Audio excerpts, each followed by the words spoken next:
Bismillahirrahmanirrahim. Assalamualaikum warahmatullahi wabarakatuh.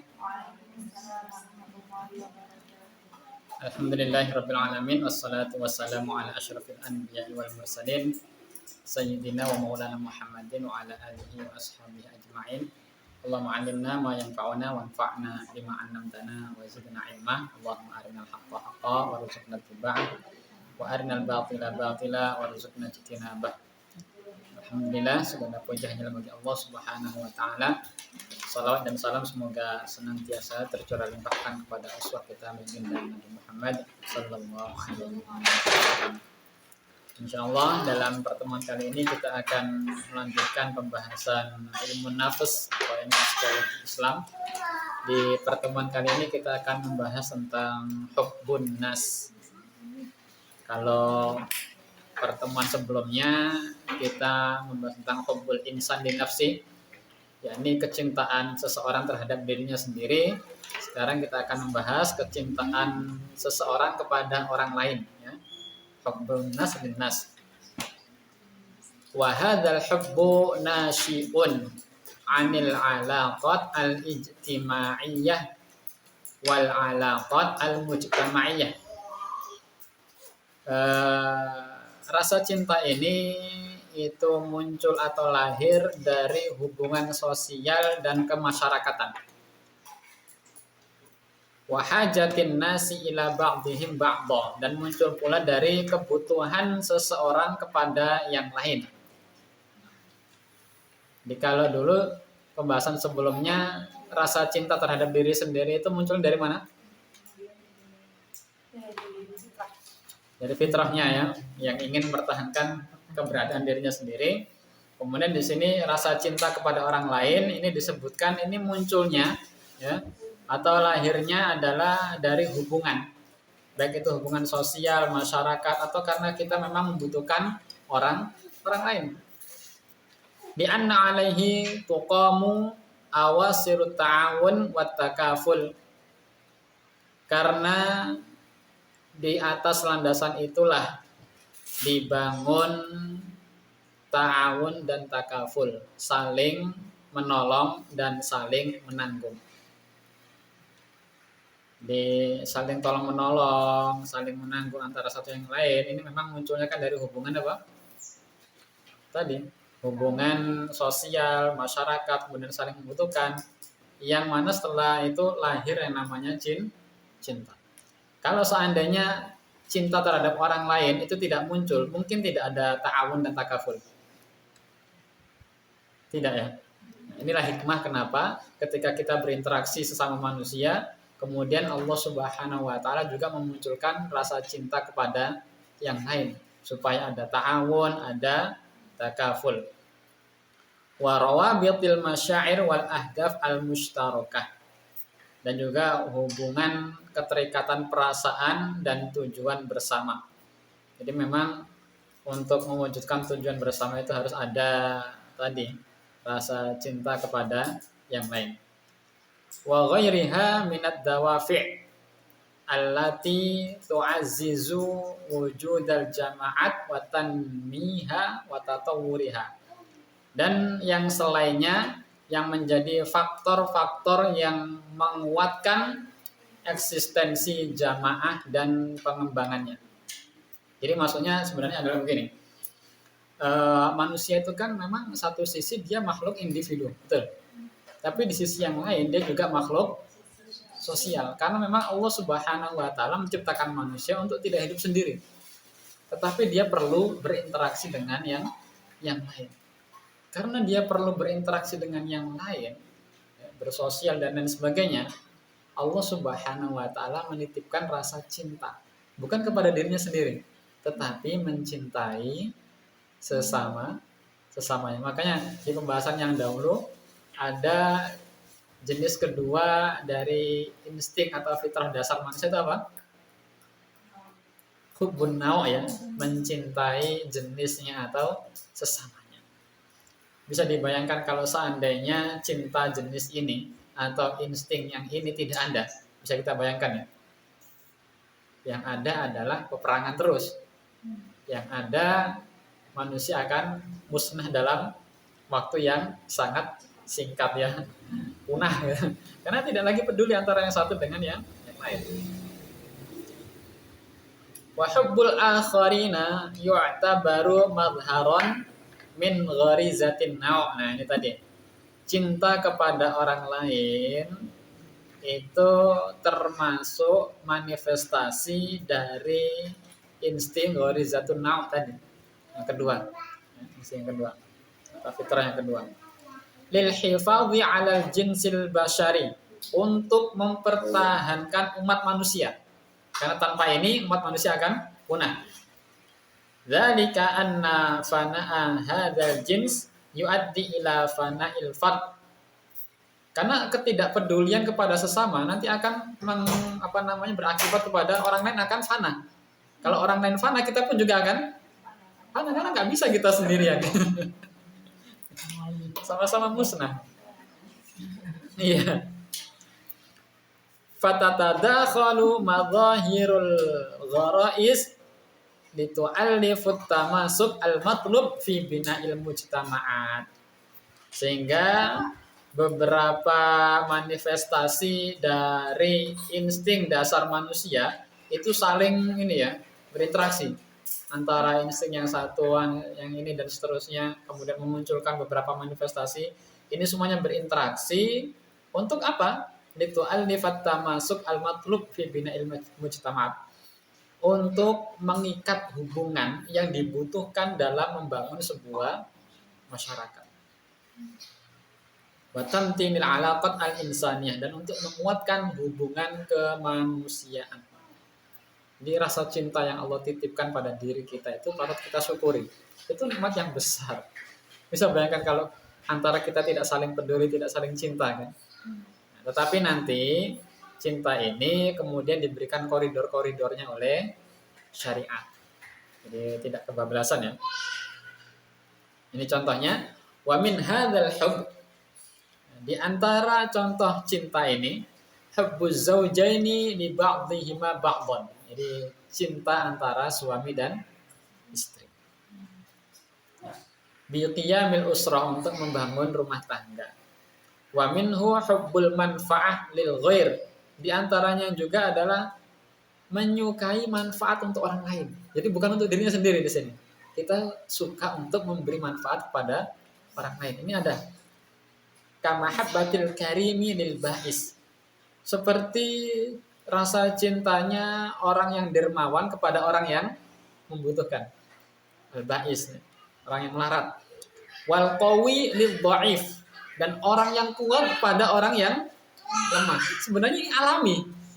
Cinta alami sebenarnya. Ada orang yang dermawan, punya harta, kok mencintai, membantu untuk yang kurang beruntung misalkan. Orang yang kuat kemudian dia juga mencintai dan melindungi orang yang lemah. Ini sebenarnya fitrah alaminya. Wal ghani lil fakir, orang kaya terhadap orang fakir.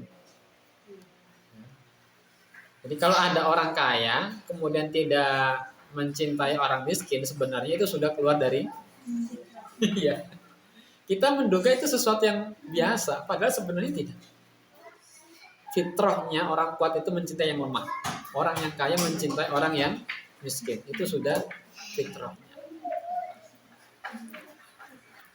Wa min hadzal hubb aidan at-ta'alluq bil qiyam wal mathal. Di antara bentuk cinta ini juga adalah keterikatan kita dengan nilai-nilai dan ideologi atau idealisme. Maksudnya ini yang baik ya. Misalkan kamahabbatil alim lil haqiqah, seperti kecintaan seorang cendekiawan terhadap hakikat. Jadi bukan hanya pada akhirnya nanti cinta manusia kepada manusia yang lain, bahkan juga akan menimbulkan cinta terhadap value, nilai-nilai ya. Wal hakim lil adl, orang yang bijak mencintai keadilan. Wasyair lil jamal, para penyair juga mencintai apa? Keindahan. Jadi akhirnya ini bercabang. Ya, cinta yang awalnya begini kemudian jadi macam-macam ya. Wa yushidul Qur'anul Karimu bil mahabbah wat ta'aluf bainan nas. Al-Quran juga memuji, ya. Al-Quran Al-Karim memuji rasa cinta dan saling terhubung di antara manusia itu. Wa bita'awunihim 'alal birri wat taqwa. Al-Quran juga memuji ta'awun, saling tolong menolong dalam kebaikan dan ketakwaan. Wa ta'awanu 'alal birri wat taqwa. Jadi cinta yang jenis begini memang dipuji oleh Al-Quran. Wa yanha an ta'awunihim 'alal ismi wal 'udwan. Tetapi Al-Quran mencela, melarang tolong menolong dalam hal apa? Dosa dan permusuhan. Jadi permusuhan di antara manusia itu sebenarnya dimusuhi oleh Islam. Karena Islam menghendaki sesama manusia itu saling tolong menolong dalam kebaikan, saling bersaudara. Wa yu'ti masalan 'alaihi zakat tafani. Kemudian nanti akan dihadirkan ya contoh pengorbanan allazi dhahara bihil ansar tijaha ikhwanihim minal muhajirin. Ini pembahasan kita yang lalu ini. Rasa cinta, pengorbanan orang-orang Ansor terhadap saudara-saudara mereka orang-orang muhajirin. Kok bisa? Itu mereka masih dalam fitrahnya memang. Kalau kita merasa kok aneh ya, jangan-jangan kita yang kok aneh, kok baik banget sih, aneh banget. Bayangkan, kita hidup di zaman ketika kita melihat kebaikan jadi aneh gitu.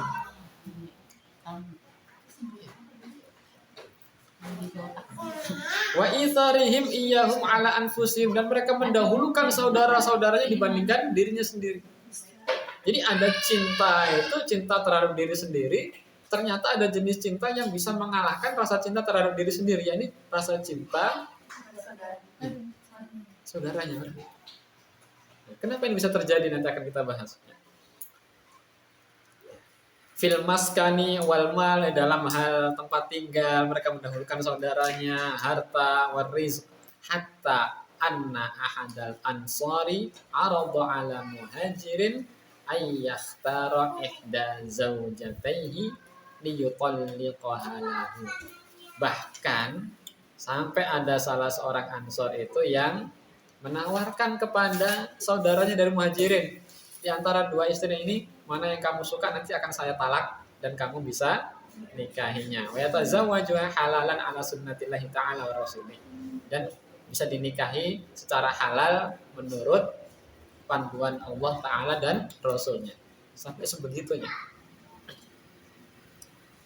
Walakin as-sahabi al-muhajir abadzalik. Tetapi orang-orang muhajirin itu tidak menghendaki hal tersebut ya. Sampai misahin seseorang dari pasangannya gitu kan. Ya. Wa fi hadzal itsar wat tafani bainal muslimin qala Allah Ta'ala. Berkaitan dengan isar dan pengorbanan di antara kaum muslimin ini, Allah Subhanahu wa taala kemudian mengabadikannya dalam firman-Nya dalam Quran surah Al-Hasyr ayat 9. A'udzu billahi minasyaitonir rajim. Walladzina tabawwa'ud dara wal imana min qablihim yuhibbuna man hajara ilaihim. Dan orang-orang yang telah menempati ad-dar, yakni Yathrib atau Madinah, kemudian mereka juga bercokol iman di dalam dadanya, ya. Mereka mencintai orang-orang yang hijrah kepada mereka, dan mereka tidak mendapati di dalam dada mereka itu kebutuhan dari apa-apa yang telah diberikan, dan mereka mendahulukan saudara-saudaranya itu daripada dirinya sendiri, meskipun mereka sangat khasosah. Wa may yuqashuha nafsihi fa ulaika humul muflihun. Barang siapa yang dijaga dari kekikiran, maka mereka itulah orang-orang yang beruntung. Jadi sebenarnya kikir itu penyakit. Penyakit hati. Nah, penyakit hati ini sebenarnya kan penyakit psikis ya. Itu bisa diterapi dengan saling tolong menolong, dengan sedekah. Itu mengikis kekikiran. Karena kalau kikir dipelihara, sama seperti melihara penyakit, melihara virus dalam diri itu. Akhirnya mereka disebut sebagai faulaika humul muflihun. Mereka itulah orang-orang yang beruntung. Karena terhindar dari penyakit pikir. Pikir itu menyakiti hati. Sangat-sangat menyakiti hati. Iya. Penyakit hati yang menyakiti hati sampai nanti ujungnya menyakiti fisik juga. Menyiksa semuanya.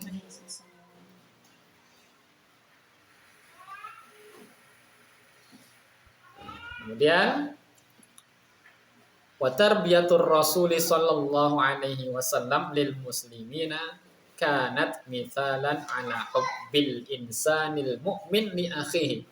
Pendidikan Rasulullah sallallahu alaihi wasallam terhadap kaum muslimin ini adalah contoh nyata. Ya. Contoh untuk apa? Rasa cinta seseorang kepada orang yang lain, mencintai sesama. Jelas itu. Qala sallallahu alaihi wasallam, beliau bersabda, la tadkhulunal jannah hatta tu'minu. Kalian tidak akan masuk surga sampai kalian beriman. Ini lihat langkahnya. Ini ada pengait-pengaitnya ya. Kalian tidak akan masuk surga. Orang semuanya pengen masuk surga ya. Tapi kalian tidak akan masuk surga sampai kalian beriman. Oke ya, sampai di sini. Wala tu'minu, dan kalian tidak dianggap beriman hatta tahabu, sampai kalian saling mencintai. Lihat bagaimana Rasulullah SAW mengarahkan seseorang untuk saling mencintai. Itu tidak secara sporadis ya, tapi lihat step by stepnya. Kalian tidak akan masuk surga loh. Setelah diketahui, semua orang pengen masuk surga karena sudah punya gambaran surga begini-begini. Nah, kalian tidak akan masuk surga sampai kalian beriman. Oh gitu. Berarti kita harus beriman nih. Iya. Dengan iman yang sempurna. Tetapi, nah, wala tu'minu. Sebentar. Kalian tidak akan beriman dengan sempurna hatta tahabu, sampai kalian saling mencintai. Oh, berarti kita harus saling mencintai supaya bisa iman yang sempurna, supaya bisa masuk. Sudah selesai sampai di sini? Belum. Awala adullukum ala syai'in idza fa'altumuhu tahabbtum. Karena mungkin orang masih bertanya, untuk bisa saling mencintai itu bagaimana cara menerapi diri ini kan? Perlu diterapi juga ini. Perlu ada intervensi psikologis gitu barangkali. Perlu ada penanganan khusus. Maukah kalian aku tunjukkan pada sesuatu yang apabila kalian lakukan, kalian akan saling mencintai? Ternyata ada tipsnya. Hal-hal begini mungkin sebelumnya tidak jadi bahan perhatian di dunia psikologi. Ternyata ini psikologi banget gitu. Psikologi sekali ya nih. Lihat langkah-langkahnya tadi. Kemudian menjelaskan awal adullukum ala syai'in idza fa'altumuhu tahabbtum. Jawabannya apa? Afsyus salama bainakum. Sebarkanlah salam di antara kalian. Ini salah satu terapi yang bisa dilakukan supaya kita saling mencintai. Dan karena hari ini juga sudah mulai jarang dipraktekkan atau sulit dipraktekkan saling memberi salam itu, konsep memberi salam ini yang wajar. Kemudian kita agak sulit untuk saling. Jadi ini pembahasannya salam, ucapan salam itu merupakan bentuk awal dari interaksi sosial, social interaction. Nah, dalam psikologi itu kan ada psikologi verbal yang positif ya. Ini kan bentuk memberi salam itu bentuk komunikasi verbal yang positif. Dan ini salah satu dampaknya bisa mencairkan suasana, apalagi kalau dipahami maknanya. Karena ucapan di sini bukan hanya sekadar ucapan, tetapi mengandung bisa mencairkan suasana, kemudian mengurangi rasa canggung, kemudian ya pastinya menciptakan kondisi emosional yang lebih lebih baik. Jadi kalau apa namanya, terapi itu kan ada terapi individu, ada terapi keluarga, ada terapi apa namanya lingkungan masyarakat ya, terapi komunal ya. Ini diantaranya ya ini saling memberi salam itu. Karena salam juga bisa dimasukkan dalam apa namanya CBT ya, kognitif behavioral terapi itu. Terapi kognisi dan terapi perilaku. Secara kognisi salam berarti kan kita harus saling iya, tidak menyakiti, salam. Ini juga diucapkan gitu kan, punya dampak. Dan bahkan salam ini juga bisa ini loh. Kalau misalkan orang biasanya kan ada orang canggung, ada ini kalau ketemu buka pembicaraan gimana, cemas, memulai hubungan dengan yang lain dan seterusnya. Maka salam ini bisa mencairkan dengan salam assalamualaikum dibalas waalaikumsalam udah kan ya.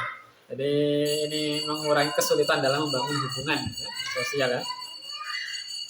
Belum lagi mengandung doa kebaikan, kemudian ada harapan kedamaian dan kesejahteraan ya kan, assalamualaikum warahmatullahi, tambah lagi ada wabarakatuh, keberkahan. Kalaupun tidak dimaknai dengan dalam pun ini sudah apa namanya mengandung dampak positif yang tidak langsung ya. Ketika ada orang mengucapkan salam itu kan langsung kita merasa dekat ya. Ya, insyaallah.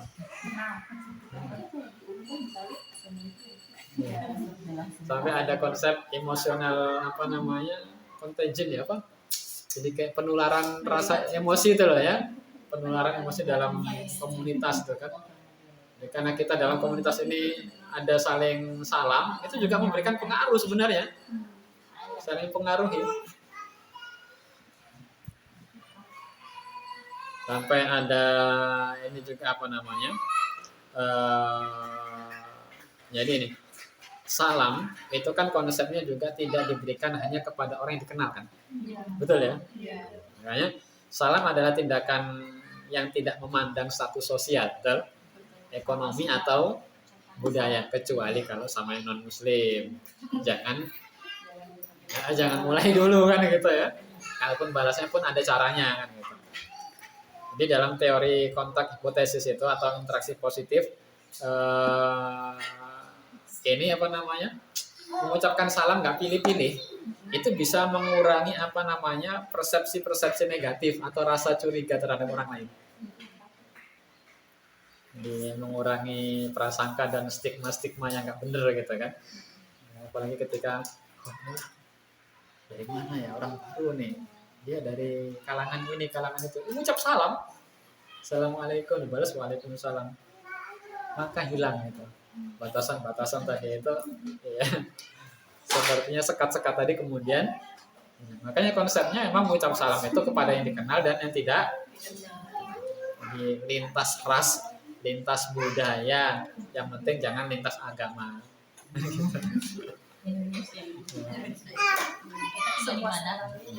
Jadi selain untuk mempererat hubungan, salam itu juga bisa apa? Mencegah konflik. Betul. Coba kalau orang lagi konflik, salaman nggak?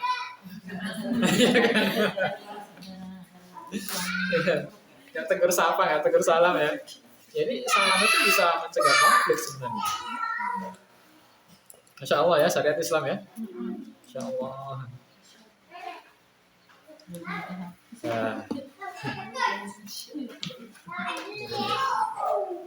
Wa qala sallallahu alaihi wasallam walladzi nafsi biyadihi la yu'minu 'abdun hatta yuhibba li jarihi aw akhihi ma yuhibbu li nafsi. Demi yang mana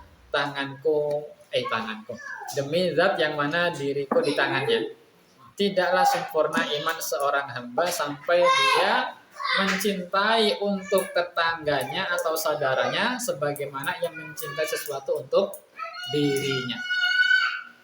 Jadi setelah memberikan salah satu tips terapi untuk bisa saling mencintai tadi dengan salam, Kemudian Rasulullah SAW di sini juga melalui hadis yang lain memberikan tolok ukur. Nah ini untuk mengukur kita tuh sebenarnya sudah ini belum ya. Makanya tadi kalimatnya la yu'minu abdun hatta yuhibba li jarihi aw akhihi ma yuhibbu li nafsi. Tolok ukurnya adalah itu. Kita ini sudah menyukai sesuatu untuk saudara kita dan tetangga kita seperti apa yang kita sukai untuk diri kita, tidak sih? Jadi standarnya itu, gitu, tolak ukurnya. Hadza huwa manhajul Islam. Ini adalah manhaj Islam, metode Islam. Alladzi ya'lu ala sa'iri manahiji ahlil ard, yang mana ia unggul dibandingkan semua metode atau manhaj yang ada di muka bumi. Karena ini metode langit. Wa qad sabaqal Islamu sa'iral ulumin nafsiyah wal jimaiyah. Dan sungguh Islam telah mendahului ya, semua ilmu-ilmu psikologis dan semua ilmu-ilmu sosial ya, kemanusiaan fid da'wa ila hubbil insan dan insan, dalam mengajak manusia untuk mencintai sesama. Islam lebih dahulu daripada konsep apapun yang ada dan lebih unggul. Walam yaj'al li hadzal hub al-bu'daini an-nafsani wal insani fahasb. Dan beliau sallallahu alaihi wasallam tidak menjadikan cinta ini, jenis cinta ini sebagai apa? Hanya menyentuh dimensi psikologis dan dimensi kemanusiaan. Bukan hanya itu dimensinya. Bal ja'ala lahu bu'dan ruhaniyan. Tetapi dalam masalah mencintai sesama, konsep yang disampaikan oleh Rasulullah, metodenya itu juga menyentuh apa? Dimensi spiritual, rohani. Sebenarnya dimensi ketiga inilah yang apa menjadi spiritnya. Memang secara ini ya naluri, manusia itu punya kecenderungan untuk mencintai yang lain. Makanya dia bisa membantu, bisa ini. Karena memang sudah ada dalam dirinya, dari fitrahnya, sudah ukirannya begitu asalnya. Tetapi sebenarnya yang menjadi spirit utamanya, pengendalinya, ya, pengendali utamanya adalah dimensi rohani. Makanya tadi urutannya la tadkhulunal jannah hatta tu'minu. Iman ini sebenarnya. Jadi imanlah yang menjadi spirit utama, dimensi keimanan ini.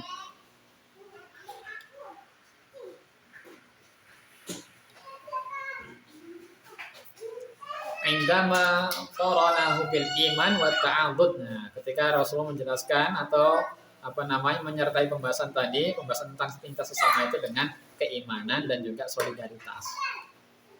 Nah, kalau kita lihat kenapa orang-orang muhajirin, orang-orang ansor bisa sampai seperti itu, karena yang dimainkan bukan hanya fitrah mereka untuk menolong orang yang butuh, membantu yang ini, dan bukan hanya itu, tetapi Rasulullah juga menyentuh dimensi-dimensi spiritual, dimensi keimanan kepada Allah Subhanahu wa taala. Farabata baina hubbil insani li akhihi insan wa baina hubbihi lillahi ta'ala wa ridwanih. Maka Rasulullah SAW mengikat di antara rasa cinta manusia kepada sesama manusia dengan rasa cintanya kepada Allah Subhanahu wa taala dan ridhonya. Jadi ini pengikatnya ya. Jadi kan ada dua hal begini. Ini rasa cinta seseorang pada saudaranya, kemudian diikatnya itu adalah dengan apa? Cinta kepada Allah Subhanahu wa taala. Ini ikatannya. Makanya kuat sekali. Lihat di ayat-ayat Al-Qur'an itu. Innamal mu'minuna ikhwan. Itu kata iman yang dimunculkan. Sesungguhnya orang-orang yang beriman itu bersaudara. Makanya kalau sekarang orang-orang ini berantem, itu dipertanyakan keimanannya. Kok bahas tentang akidah, bahas tentang masalah keimanan, tapi malah berantem rame, ya. Itu sebenarnya dibahas apa gitu loh. Padahal Rasul itu kalau bahas akidah, bahas iman, itu ujung-ujungnya menyatukan muslimin. Nah, kalau sekarang bahas akidah, bahas keimanan, yang ada berantem, itu sudah salah. Jangan salah kaprah, kasihan kaprah disalah-salahin terus. Iya. Salah kaprah nanti kaprahnya protes, salah-salahkan terus. Qala Allah Ta'ala fi hadits qudsi. Jadi Allah Subhanahu wa taala berfirman dalam hadis kudusi, haqqat mahabbati lil mutahabbina fiyya. Berhak mendapatkan cintaku orang-orang yang saling mencintai karena diriku. Ya ini loh. Ya. Wahibbuka fillah ini ya. Mencintaimu karena Allah. Wa haqqat mahabbati lil mutawasilina fiyya. Dan layak untuk mendapatkan cintaku pula orang-orang yang saling menyambung, saling silaturahim karena diriku. Wa haqqat mahabbati lil mutanasihina fiyya.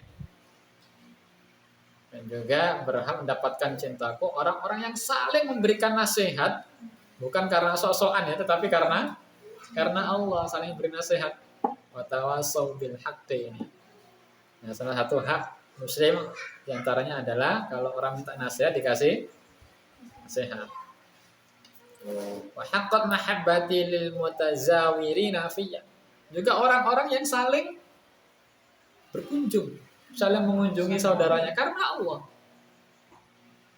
Wa haqqat mahabbati lil mutabadzilina fiyya. Juga orang yang saling memberi hadiah ya antara satu yang lain karena layak mendapatkan cintanya Allah. Al-mutahabbuna fiyya ala manabir min nurin. Nah, ini sering kita bahas ini di kajian-kajian Ramadan yang lalu-lalu ya. Orang yang saling mencintai karena diriku, mereka berada di atas mimbar dari cahaya. Ini tahun berapa ya? Ramadan tahun berapa ya? 3 tahun yang lalu ya. Iya. Yaghbituhum bimakanihim an-nabiyuna was-siddiquna wasyuhada. Sampai-sampai para nabi, siddiq dan orang-orang syahid itu iri melihat kedudukan orang-orang yang mencintai karena Allah. Karena mereka berada di atas mimbar-mimbar dari cahaya. Konsep cinta ini. Konsep mencintai sesama dalam Islam itu bukan konsep sederhana. Urusannya bukan hanya masalah saling tolong-menolong di alam dunia ini. Urusannya sampai akhirat pembahasannya. Yang mana sampai-sampai para nabi, para siddiq dan syuhada itu sampai iri kan. Motivasi apalagi yang bisa lebih tinggi daripada itu? Untuk saling mencintai kan? Gak ada. Ini motivasinya tuh lintas alam ini soalnya.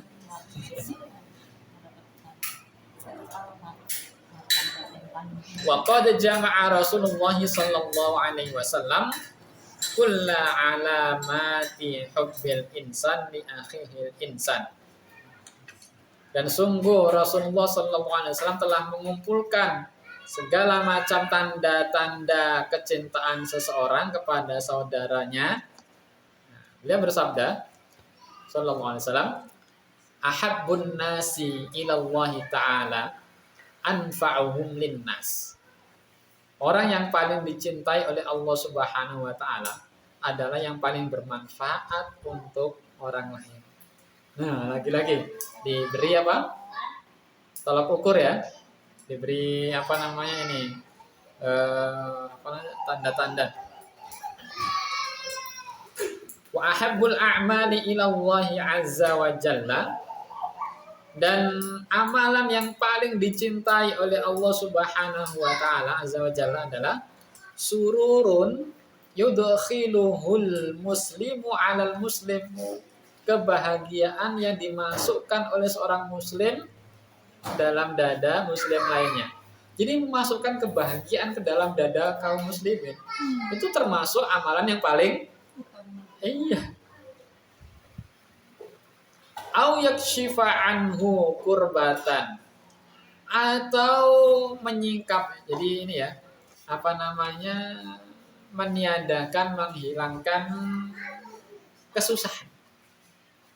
Kok ada saudara kita kesusahan, kemudian kita bantu sehingga hilang kesusahan itu, ini termasuk amalan yang paling dicintai oleh Allah. Au yaqdi anhu dainan, atau membayar, melunasi hutang.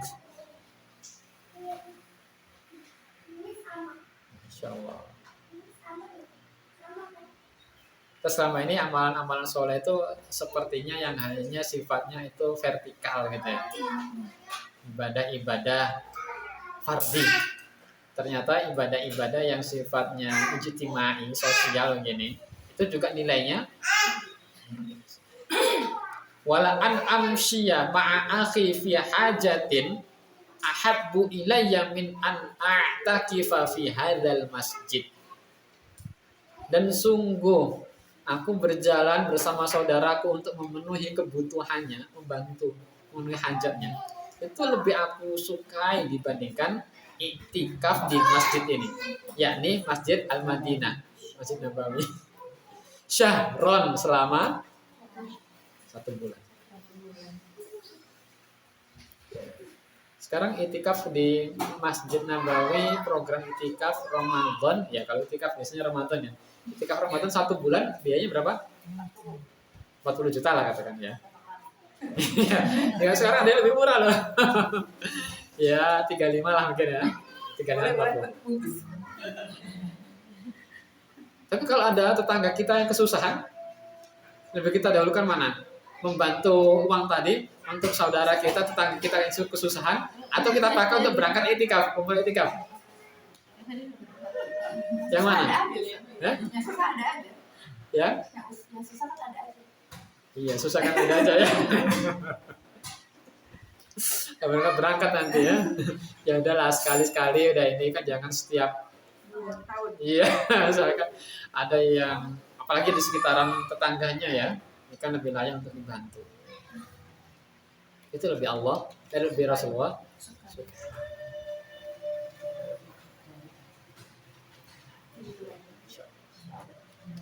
Ya, sementara sampai di sini, nanti insya Allah pembahasan berikutnya itu rasa cinta orang tua terhadap anaknya, dan apa namanya, rasa hormat seorang anak kepada orang tuanya. Terus nanti ada hubbullah ta'ala, mencintai Allah ta'ala. Kemudian ada hubbu Rasulullah sallallahu alaihi wasallam, mencintai Rasulullah sallallahu alaihi wasallam. Sebenarnya konsep ini berkaitan dengan diantaranya ya al-usul ats-tsalatsah itu. Ma'rifatullah, ma'rifatur Rasul. Nah, ini sebenarnya konsep cinta itu. Karena dengan mengetahui, mengenal Allah, mengenal Rasul, itu diharapkan adalah cinta dan taat. Ya, kalau selama ini belajar ma'rifatullah, ma'rifatur Rasul, tapi nggak muncul cinta, nggak muncul taatnya, percuma. Jadi ujungnya adalah itu, ma'rifatullah, ma'rifatur Rasul, ya mencintai Allah dan mencintai Rasulnya, dan taat kepada Allah dan Rasul. Kita tutup dulu dengan alhamdulillah. Alhamdulillahirrahmanirrahim. Subhanakallahumma wa bihamdika asyhadu an la ilaha illa anta astaghfiruka wa atubu ilaik. Akhirul kalam, billahi taufiq. Wassalamualaikum warahmatullahi wabarakatuh.